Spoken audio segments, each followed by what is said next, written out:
Here's a little bit of a lesson on how it works with companies going green. Yeah, I want you to keep in mind, this video is meant to be completely educational. It's going to be almost impossible for me to present this to you without it coming off as negative. It's not negative, it's just the truth. I can't help it that sometimes the truth doesn't sound as great as you thought it would be. So Google recently announced that they're going to build a massive data center right here in my home state of Oklahoma. Great! Great for jobs, great for the economy, right? Great. Now, as you may or may not know, Google has big aspirations of being a net zero company, right? So they come in, they sign power purchase agreements for massive amounts of power to run this data center from Oklahoma's solar projects, right? Right. So, solar farms generating 724 megawatts of power will power Google AI in Oklahoma. Now, this power is coming from multiple solar farms. This is a lot of power. One of these solar farms is being built just to support the Google AI data center. The rest of them are existing solar power projects. This Google AI data center will use as much power as over 700,000 homes. Yes, 700,000 homes. That's a lot of juice. So let me ask you this. If the AI data center is going to use enough power to power over 700,000 homes, and all but one of these solar farms already exist, the question is, where are the homes that are currently being serviced with solar power going to get their power when Google takes it all? Because they want to be clean. Where are those 700,000 homes going to get their power? The vast majority of that power will be fossil fuels. That is correct. That is exactly right. So what does that mean? Is Google really clean? No.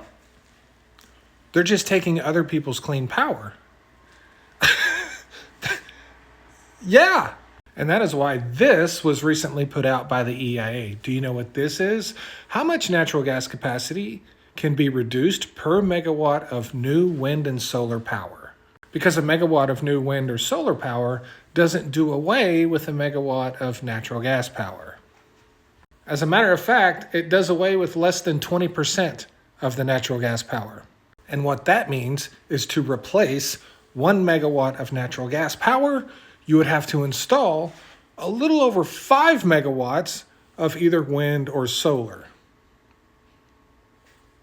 Yes. And that is for a couple of reasons. One, wind and solar needs a constant fossil fuel backup to work. And for two, oftentimes big companies like Google come in, buy up all of the renewable power so they can say they're clean. And now everyone that's left relies on fossil fuels, therefore not increasing the actual cleanliness of the energy. It's literally like taking money out of your right pocket, sticking it in your left pocket, and saying it's different money, much better money, coming from a different place. Now, I am personally very happy that Google is bringing this AI data center into our state and creating jobs. I think it's fantastic. With that being said, it's also very important that people understand exactly how this works, because this is not necessarily cleaner. This is simply arranging the sources that power comes from to make one company look much better and sticking the other people with the dirty sources.